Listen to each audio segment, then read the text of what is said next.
Quelle est la différence entre une copropriété divise et une copropriété indivise? Je t'explique ça tout de suite. Salut, c'est Max, moi je suis immigré au Québec depuis 2019 et je suis courtier immobilier. Je suis là pour te vulgariser l'immobilier au maximum. Alors si jamais les sujets d'immobilier t'intéressent, abonne-toi. Donc on va bien faire la part des choses entre la copropriété divise et la copropriété indivise.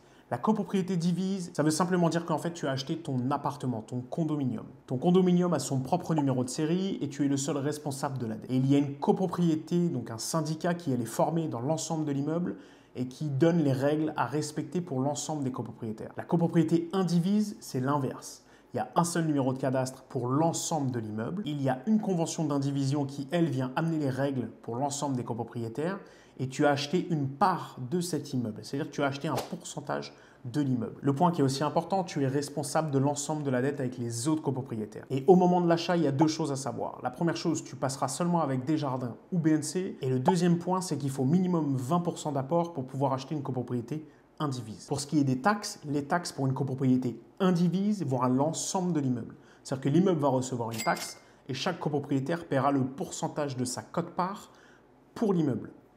Alors qu'une copropriété divise, tu vas recevoir ton propre compte de taxe à ton nom, chez toi, directement.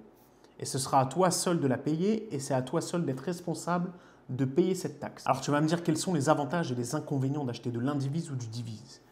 Alors en général, les copropriétés indivises sont en général moins chères et sont idéales pour les familles et les couples qui veulent rester sur place pendant un long terme. Les taxes aussi généralement sont moins élevées que pour une copropriété divise.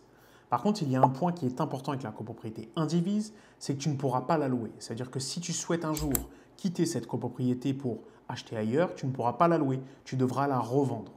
Et ça, c'est un point qui peut être un peu négatif pour une personne qui, par exemple, aimerait quitter pour plusieurs années à l'étranger et revenir après. À l'inverse, pour une copropriété divise, c'est beaucoup plus simple à financer. Ça va demander que 5% de mise de fonds minimum. Et bien sûr, tu vas pouvoir louer ton condo. Si les sujets immobiliers t'intéressent, n'hésite pas à t'abonner et écris-moi en commentaire ce que tu en penses.